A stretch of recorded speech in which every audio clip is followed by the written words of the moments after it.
Guys, कैसे हैं आप सभी। वेलकम बैक टू जेआरएफ अड्डा। मैं प्रियांशु शर्मा, आपकी होम साइंस मेंटर, और इस सेशन में आपका स्वागत करती हूँ। सेशन को लाइक एंड शेयर, एंड जिसने चैनल सब्सक्राइब नहीं किया है तो कर लीजिए। इफ आप लोग यूजीसी नेट का प्रिपेयर कर रहे हैं तो मैं आपको पेपर 1 में PD that is people development and environment and paper 2 में होम साइंस कवर कराती हूँ। तो आप रेगुलर बेसिस पे थ्रू आउट द वीक मेरे साथ जुड़ सकते हैं। अगर आप दिसंबर अटेम्प्ट को टारगेट कर रहे हैं तो आपके लिए premium UGC and PhD guidance program आ चुका है, जहाँ पे आपको करियर फेयर, कार्निवल, प्रपोजल कैसे बनाना है, पीएचडी के प्रति आपको डायरेक्शन अप्रोच आप कैसे कर सकते हैं, teaching internship with handsome stipend आपको यहाँ पे देखने के लिए मिलने वाला है। अगर आप पेपर 2 का बैच लेते हैं तो पेपर 1 बिल्कुल कॉम्प्लीमेंट्री फ्री ऑफ कॉस्ट मिल जाएगा, जहाँ पे आपको live plus recorded classes of the paper 1, आपको टेस्ट सीरीज, 10 ईयर के पीवाईक्यूज एंड आपको प्रपोजल कैसे बनाना है उसके प्रति आपको डायरेक्शन, आपको अप्रोच, सारी चीजें यहाँ पे आपको देखने के लिए मिलने वाली है। और यूज कर सकते हैं आप कोड न्यू10, जहाँ पे आपको मिल जाएगा 10% का discount on all the courses and the test series only on JRF अड्डा।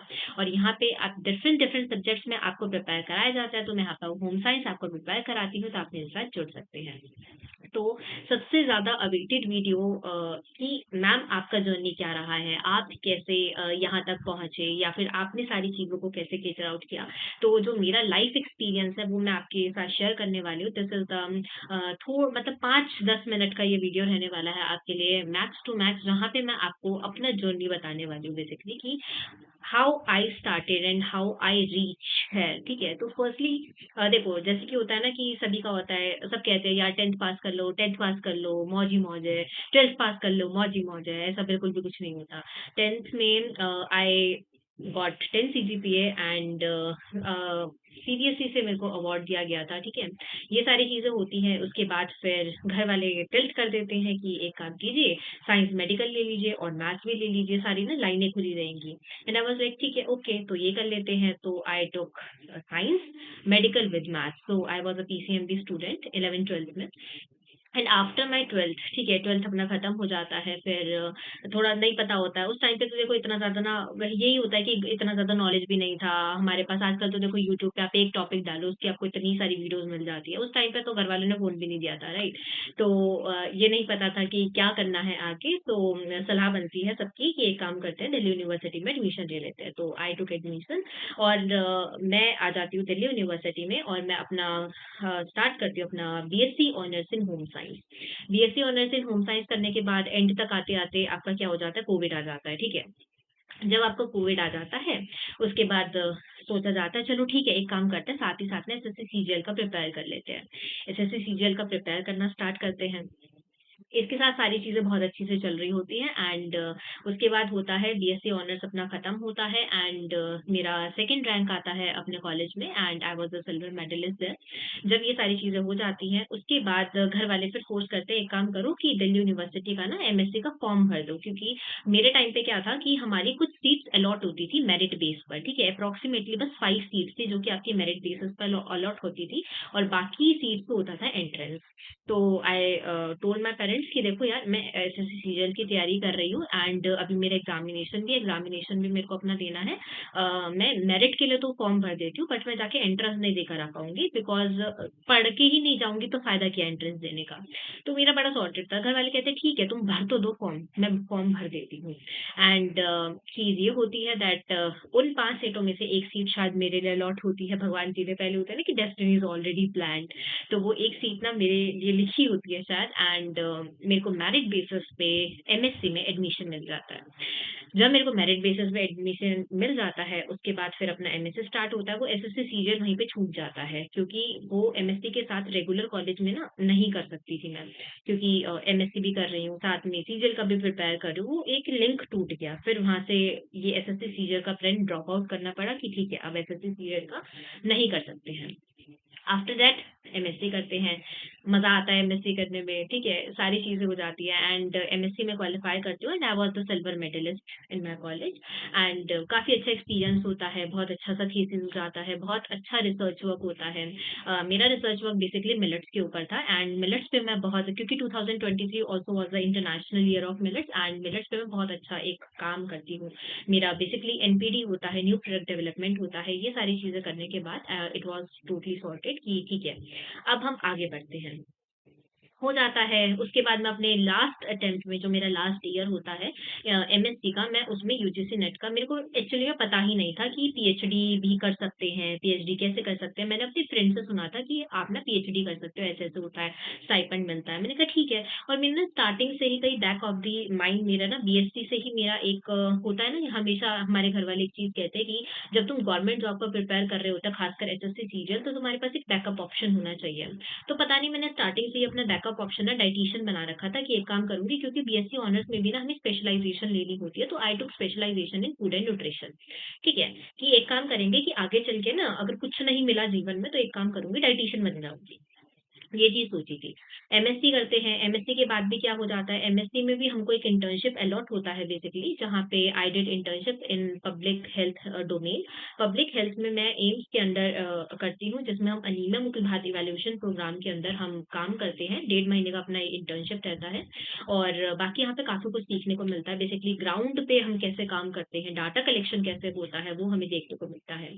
तो यहाँ से एक एक्सपोज़र मिल जाता है। यहाँ से मुझे समझ आ जाता है कि हाँ, this is not my cup of T, ये इसमें मज़ा नहीं आ रहा है। इतनी दूर जाके डाटा कलेक्शन भरी धूप में, ये शायद मेरे को नहीं पसंद आया, ठीक है?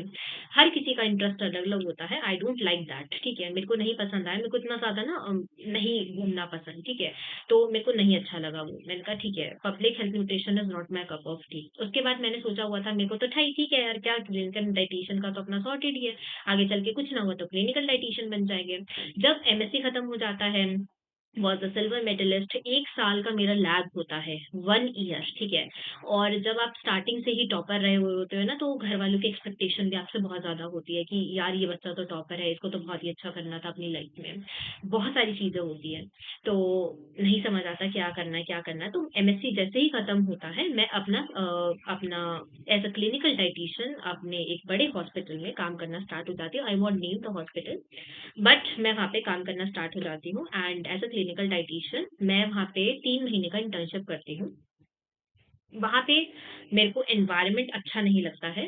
फर्स्ट ऑफ ऑल एक तो एनवायरनमेंट का यू कैन से, क्योंकि ना कहीं न कहीं देखो, जब एक एक एक negative environment you can say वहाँ पे कहीं न कहीं एज़ अ, जब आप कॉर्पोरेट सेक्टर में जाते हो तो कहीं न कहीं यू फील दैट, हाँ, और थोड़ा-सा वही होता है। मैं मम्मी को फ़ोन मिला रही होती थी अपना, जब वो अपने हॉस्पिटल में होती थी, मम्मी आज ये वाला पेशेंट था ना, ये सुबह तक तो बहुत ठीक था, जैसे ही इसको दूसरी विज़िट पे आई शी गॉन एंड मतलब लिटरली, तो थोड़ा-सा स्टार्टिंग से ऐसा रहता है, झिझक रहता है। तो क्लिनिकल डायटीशियन का I thought that this is also not my cup of T, मुझे नहीं मज़ा आया। एंड हमेशा से एक चीज़ मैं कहती हुई हूँ दैट काम वो करो जिसमें आपको मज़ा आए। तो उसके बाद ये प्लान भी मैं ड्रॉप आउट कर देती हूँ कि यार इसमें तो मज़ा नहीं आ रहा, नहीं अच्छा लग रहा है। अब कहीं न कहीं ना बैक ऑफ द एंड ना चीज़ें थी कि हाँ, मैंने से सुना भी था कि यार पीएचडी कर सकते हैं। जैसे जो हमारी दीदियाँ होती थी ना, वो क्लासेस में आती थी, जैसे जिन्होंने पीएचडी किया होता था, तो उनसे थोड़ा-सा इंटरेक्शन कभी-कभी हुआ था and they used to tell us कि पीएचडी में एडमिशन होता है, ये होता है, वो होता है। थोड़ा बहुत सुना-सुना था, बट ये नहीं था कि हाँ यार पीएचडी नहीं करना है। पहले यही सोचा हुआ था कि पीएचडी नहीं करेंगे, अपना देखेंगे कुछ ना कुछ। फिर क्लिनिकल डायटीशियन का यहाँ पे मैं छोड़ चुकी थी कि नहीं, this is not my cup of T. अब मैं क्या था, मैं ना एमएससी के अपना स्टार्टिंग से ही ना मैं अपने ट्यूशन्स भी पढ़ाती हुई चल रही थी कि ना एक एक साइड इनकम, क्योंकि जैसे बड़े होते हैं ना, तो घरवालों से लिटरली पैसे माँगने में बहुत ही ज़्यादा शर्म आती है। तो अपने साथ-साथ भी मैं अपने tuitions I used to give coaching to the students, जो आपका होता है ना, आपका 6 टू 12 तक की मैं यूजुअली कोचिंग दिया करती थी बच्चों को। तो वो चीज़ काफ़ी सॉर्टेड थी मेरे उसमें कि ठीक है, that this is the very good. जब यहाँ पे 1 साल का फिर मेरा यहाँ पे लैग आया था, 1 ईयर। अब इस ईयर में 1 साल में सोचो मैं बैठ के क्या सोच रही हूँ, यार एक काम करती हूँ ना कि बीएड कर लेती हूँ, ठीक है? मैंने एक एक मन ये भी बनाया था बीएड कर लेती हूँ एंड मैंने ना कुछ नहीं पढ़ा था और मैं सीयूटी पीजी के लिए अपीयर कर जाती हूँ एंड मतलब और वो मेरा क्वालीफाई हो जाता है। तो सोचा था कि बीएड में एडमिशन ले लेंगे। फिर मैंने अपनी फ्रेंड से पूछा है बीएड की ओवरव्यू कैसे हैं? आप ये बताओ कि यार कैसे बीएड में क्या सीन होता है? क्या है? आगे जॉब्स का क्या अपॉर्च्युनिटी ऐसा है, वैसा है? तो आई गेट टू नो कि प्राइवेट सेक्टर में जॉब का बहुत ज़्यादा मारा-मारी है। होम साइंस के फील्ड में स्पेशली, गवर्नमेंट में तो बहुत ही ज़्यादा कम वैकेंसी होती है और करनी है तो होम साइंस में देखो, होम साइंस में वैसे ही मारा-मारी बहुत ज़्यादा है, क्योंकि आपकी सीईटी इतनी दुःख आती है, इक्की-दुक्की तो सीट आती है भाई। होम साइंस में सबसे ज़्यादा आपका ये कह सकते हो, सबसे ज़्यादा एक नेगेटिव अगर मैं चीज़ बोलूँ तो यही आपको देखने के लिए मिलेगी। तो फिर औरों के ओवरव्यूज़ देखते हुए और ये चीज़ देखते हुए यार एक फिर से एक फिर अभी मैंने एमएससी किया, फिर मैं एक और डिग्री ले रही हूँ और उसके बाद भी फिर मज़ा ना आए, तो आई वाज़ लिटरली कन्फ्यूज़्ड कि मैं क्या करूँ, क्या करूँ, क्या करूँ? तो सीयूटी पीजी वाला I just drop the plan कि बीएड नहीं करेंगे और उसके बाद क्या होता है, मैं दोबारा से यूजीसी नेट के लिए अपीयर करती हूँ एंड मैं फिर 3 गो में अपना यूजीसी नेट क्वालीफाई कर देती हूँ। ऑलरेडी मेरा एक टाइम फर्स्ट टाइम मेरा क्वालीफाई हो चुका था, बट मेरे को इतना ज़्यादा नॉलेज नहीं था यार, ठीक है, कैसे लेना है एडमिशन, कैसे नहीं लेना है, बहुत सारी चीज़ें दिमाग में चल रही होती है कि जीआरएफ नहीं है, फाइनेंशियल स्टेबिलिटी भी चाहिए। तो फिर मैं क्या करती हूँ, फिर से मैं अपना अपीयर करती हूँ एंड फिर से मेरा एग्ज़ाम क्वालीफाई हो जाता है एंड ऐसे 3 गो में मेरा यूजीसी नेट क्वालीफाई होता है। उसके बाद जब मेरा यूजीसी नेट क्वालीफाई होता है, अब होता है ठीक है यार, अब थोड़ा-सा आता है कि ठीक है थोड़ा-सा रिसर्च की, क्योंकि ना ऐसा नहीं होता कि स्टार्टिंग में ही ना दिमाग में था कि पीएचडी करना है। मेरा मतलब ऐसे सॉर्टेड है, कभी ये किया, फिर इसमें मज़ा नहीं आया तो छोड़ दिया, इसमें मज़ा नहीं आया तो ये किया, इसमें मज़ा नहीं आया तो ये किया। तो मेरा ना कहीं न कहीं जब मैंने अपना एमएससी किया था तो मेरा मास्टर्स में ना मेजर में जो मेरा बेसिकली मेरा थीसिस था वो बहुत ज़्यादा अच्छा था and to be very honest मतलब ना उसमें मेरे को बहुत मज़ा आया था। तो कहीं न कहीं ना आई थॉट मैंने एक माइंड मेकअप किया दैट यार शायद रिसर्च में मेरा कहीं न कहीं इंटरेस्ट है। उसके बाद फिर मैंने सोचा कि ठीक है, अप्लाई फॉर इट। तो मैं अपना यूजीसी नेट के बेसिस पे फिर मैं अपना पीएचडी में अप्लाई कर देती हूँ एंड सेंट्रल यूनिवर्सिटी में अप्लाई करने के बाद मेरा वो क्लियर हो जाता है। इंटरव्यू शेड्यूल होता है, इंटरव्यू क्लियर हो जाता है एंड उसके बाद फिर मैं पीएचडी में अपना मस्त एडमिशन ले लेती हूँ एंड बहुत ज़्यादा एक आप कहें तो फ्रूटफुल चीज़ें यहाँ पे रही हैं मेरे साथ and to be very honest कि इसमें मुझे मज़ा आ रहा है। इसी के बीच फिर मैं अपना जेआरएफ अड्डा के साथ अपना जुड़ती हूँ। अभी मेरे को बहुत ज़्यादा टाइम नहीं हुआ है बट हाँ फिर मैं अप्रॉक्सिमेटली आई गेस इन अगस्त सितंबर मैं जेआरएफ अड्डा के साथ जुड़ती हूँ and this is just like a second home to me and इतना ज़्यादा सपोर्ट, इतना ज़्यादा कॉम्पिटिशन, इतना ज़्यादा यहाँ पे लर्निंग एक्सपीरियंस यहाँ पे सीखने को मिलता है ना, आई कांट जस्ट टेल। मतलब this is the best ever decision that I टूक इन माय लाइफ। सो मैं जेआरएफ अड्डा के साथ जुड़ती हूँ and this is the thing that ये तो हमेशा रहने वाला है, मतलब वो वाली चीज़ ऐसे रहती है। तो फिर पीएचडी करते हुए चलते हैं एंड प्लस अभी बहुत सारी चीज़ें और चल रही है। फिर अभी थोड़ा-सा मतलब ना आपको ऐसा नहीं होता है कि मेरे को भी ना स्टार्टिंग से नहीं था कि मेरे को पीएचडी करना है। सिमिलरली आपको भी नहीं होगा कि आपको स्टार्टिंग से पीएचडी करना है। मतलब ना कई बारी हमारी ना डेस्टिनी में भी कुछ चीज़ें लिखी हुई होती हैं। मैं बहुत डेस्टिनी में मानती हूँ यार।